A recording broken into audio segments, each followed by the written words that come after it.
Hello, welcome back to another banking cart video. Today's a bit of a Christmas theme and I want to show you how I go about making my boom tubing drop-off inline setups. So we're going to have a look at the materials and how to put it together, and we're going to do that right now. Right, so here we have it. Here's the quarter 3.5 ounce lead, and that basically drops off, so you're left with your rig coming from the fish to this, which is looped onto your main line. So we're going to go through the method of how I go about leaving enough space to accommodate for the lead, for the tail rubber to fit on and so forth, and how to make sure you cut the tube into the accurate length. So we'll go through that now. First of all, we need some 25-pound boom. That's important. Obviously other materials can be used, sorry. We are going to need some tubing, preferably tungsten to help it sink, but normal tubing can be used. Some 0.6 crimps, a crimp tool, and we're pretty much there. And we need a swivel, which we will get out here. So the normal swivels we use, I believe they are the size 11s, I believe, or might be size 8s. I will put that in the link. And yeah, so we're good to go. So first things first is, when I made the first one, by just sort of by eye and pulling the loop, till it's at the correct length. And then for the second one, I kind of stenciled the tube in. I put the tube in, the right length. So we're going to go ahead and do that. We're going to pull off a load of this tubing. This is the camo fleck tubing. It matches the quarter leads. Find your desired length. In this case, I want to make sure it's the same length as the ones I've already done. So in this case, I'm going to just line them up. But obviously for your first go round, you're just going to cut it to whatever length the rules of the lake permit, or whatever the rules of the lake say you have to have. So there's my piece of tubing that I have now cut to length, and that's probably 18 inches.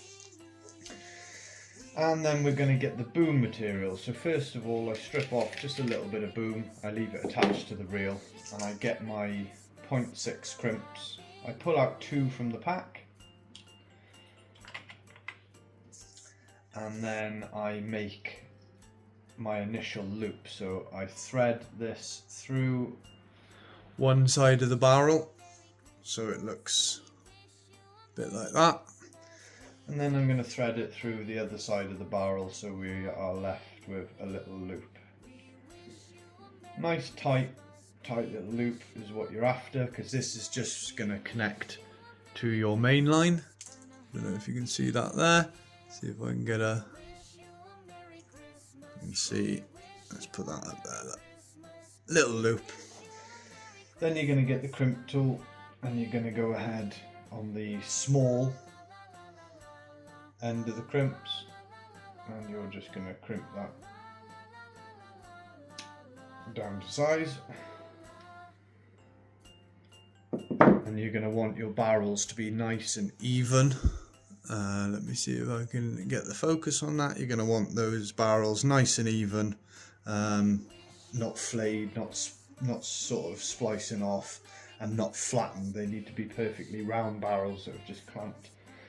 And then there'll be a tiny little bit of a tag end there that we're going to go ahead and snip off, making sure we don't actually damage or cut into the actual main section of it. And you can cut that right up to the, see if we can go there, right up to the actual crimp itself. Then of course we need to figure out exactly how long we want this. So I get my tubing.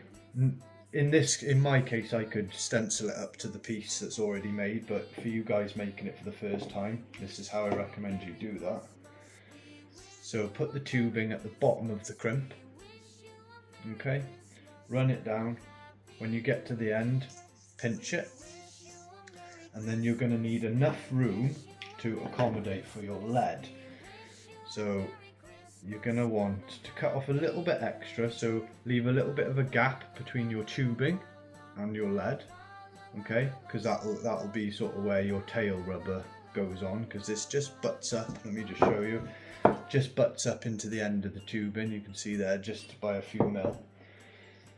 So let me just redo that just to make sure I'm straight. Yeah, I come out of line there, so down it goes. Smooth it all down. We're going to be quite exact with this.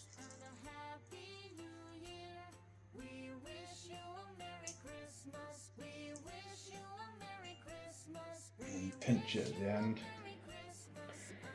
And then a little bit of a gap so your tail rubber's accommodated for. Pinch it, come down another 10 mil and then snip it. Snip it just there. Right, so now what you're left with is your piece of boom material. Don't worry about it being all sprung up like that. You could, if you really wanted to, steam that first, but I don't bother. What I do is, first of all, I give the tubing just a very slight, don't go pulling it too much, just a very slight stretch. Just run my fingers through it, and then I get the end of my boom and I just wet it and I start to slide it through the tubing. So your 25-pound boom should go through the tubing relatively easy. When you've got most of this in, it can be a little tricky, but the trick is just keep wetting it. Even if it's going through really easy, keep wetting it, because as you get more into the tubing, it gets harder to poke in. Like, it's just starting to stick now, so keep it moist. It will help. There we are. So a little bit fiddly, but once you've got that end that's come through, you can see it's come through there, you can just simply grab it and pull it through. You pull the tube in up to the bottom of the crimp and really give it a bit of a pull to get that to seat on. You don't want it at any really weird angle, and the tubing should accommodate that tiny little teeny wincy tag end, and that'll allow it to be relatively straight.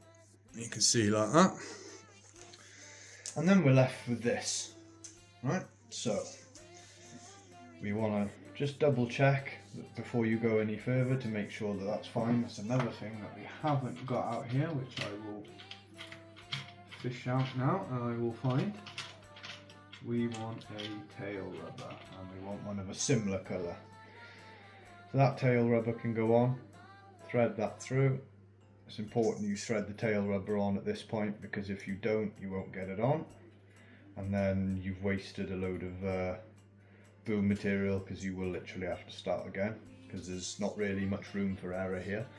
So as you can see, the tail rubber just sits over the tube in here. The longer the tail rubber, by the way, the better. You can get tail rubbers that are, you know, twice that length. They're even better than this in some respects when you're fishing as far as a PVA bar goes.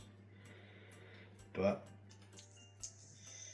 then we're going to slide that on there. Now we know exactly how much we've got to play with for our loop. So once you've slid that on, you've got your little tag end out. We get the other 0.6 crimp and we thread one barrel. Then we put your swivel on. You can also use a double ring swivel, one with 2 ringlets on. So one's for your boom and one's for your rig. But it's not really that bad doing it this way, and these are the most common ones. I didn't actually have double ring swivels, so I decided to do it like this, and they work just as well. So once you threaded it through, you've now got to figure out, you can post that swivel into the lead, push it all the way in. Now you know exactly how big your how much material you've got to pull through. So when you pull that tight, just like that, you can see that that's tight. You can see that it's folded round as well. It's not hindering. If you pull the crimp right up, the crimp sits on the bend there. Don't know if you can see that yet. The crimp will sit on the bend there. You want the crimp sort of sat there, and then it's a case of pinching the crimp and the boom down, pulling the tail rubber off, grabbing the tag end and the actual main part of it like that, and pulling that out. Now you can crimp it. So you've got a big enough loop for that not to be sat on the bend, and then you're going to crimp that up.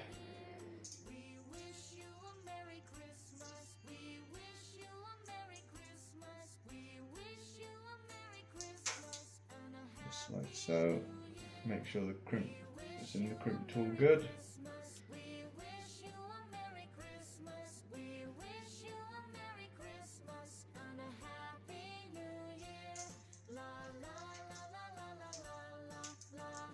There we go. I'm just gonna give that one more crimp. Make sure that's all tight.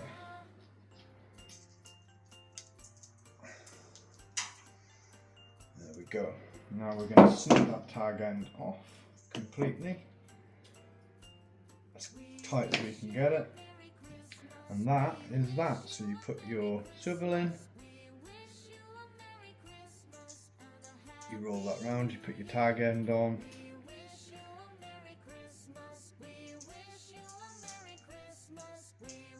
and then that is your drop off inline setup.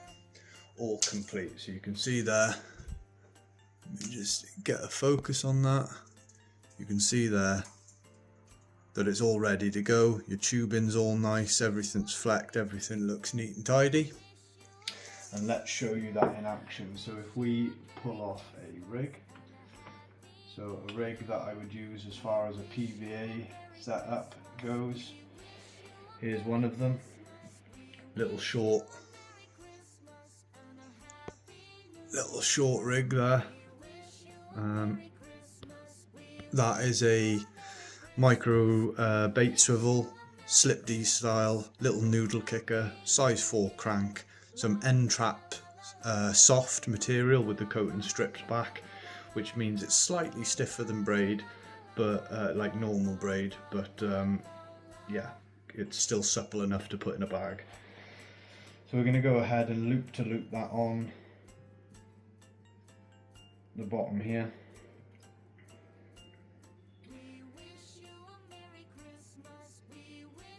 There we go. And there's your rig. Hopefully you can see that there. Yes, you can. So there's your rig, all laid out, all ready to go. Your fish comes up. Got to be careful with these crank hooks, they're super sharp. Picks up, flicks off. And that is what you're left with when you're in contact with the fish. So I'll just show you that.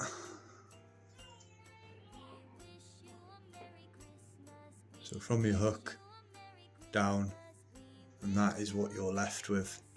You can see it there. Really minimal, very little to get snagged. You can see your little rings, your little swivel there that goes into your lead, and that is pretty much how you make these. These have been extremely effective for me. I love the solids, the quarter solids. They sit super flat to the deck. There's very little to get in the way with that. They're super easy to set up when you're ready for, you've had a bite, you reel in, you just pop that in the sleeve, you fold that round, you put your tail rubber on, you pull it nice and tight. You can pull the tubing out a little bit, that's fine. Pull that on, and then when you pinch the top and you run your fingers all the way down, the tubing actually goes into the tail rubber, and then you're good to go to put your bait on and cast out again. Sometimes on a light take it can pop off and hang in the tail rubber a little bit. If it does and you want it to eject even faster, just moisten that little tail down and that will come off even quicker. But they come off super quick anyway. Any fish that hits this will it'll spit that lead right off, and that is, or has been, one of my most deadliest pieces of kit of 2025. I've used this for most of the year. It's not been exclusive to any particular venue. I've used this in many places that I've been to. I've caught fish, you know, up and around 30 pound on it. It's for big fish, small fish. You know, the only thing that you'd change really is the end tackle. That's a size 4 crank, so it's quite big, but I also do use size 6s quite regularly. And even something as noodly as that, I'd still put all in the bag, and I'd sort of like snake it about a little bit in the bag like that, and then the top of the bag would be here, and then obviously I'd spin it and put it over, and that would be, it'd be presented like that at the bottom then, with a wafter or a pop-up. If you do put a pop-up on it, you can get that to stand up noodle style like that, to sit at the top of the contents of the bag. A little bit of putty on that bottom knot there. And if you do want to know how I tie these, then feel free to put a comment in, and I will show you how to tie up the actual hook link section that I've been matching up with these solid rigs. Hopefully that was helpful, guys, in how to make these tubing boom drop-off inline setups. If you enjoyed the video, please hit that like button. Super helps the channel. We're growing quite slowly at the minute, and due to some health problems, I haven't been on the bank creating many videos, so I've turned my hand to doing a few bits at home.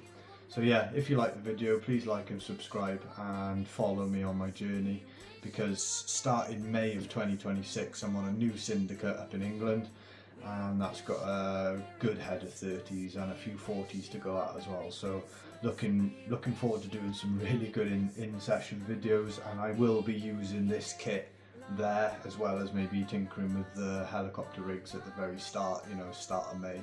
Probably use some helicopter rigs as well as the PVA bags, and I'll fish them off against each other, so it'll be an interesting little battle of the leaders, so to speak, between the heli safes on lead core and the boom and tubing drop-off inlines. So yeah, thank you very much for watching, guys, and until the next time, tight lines.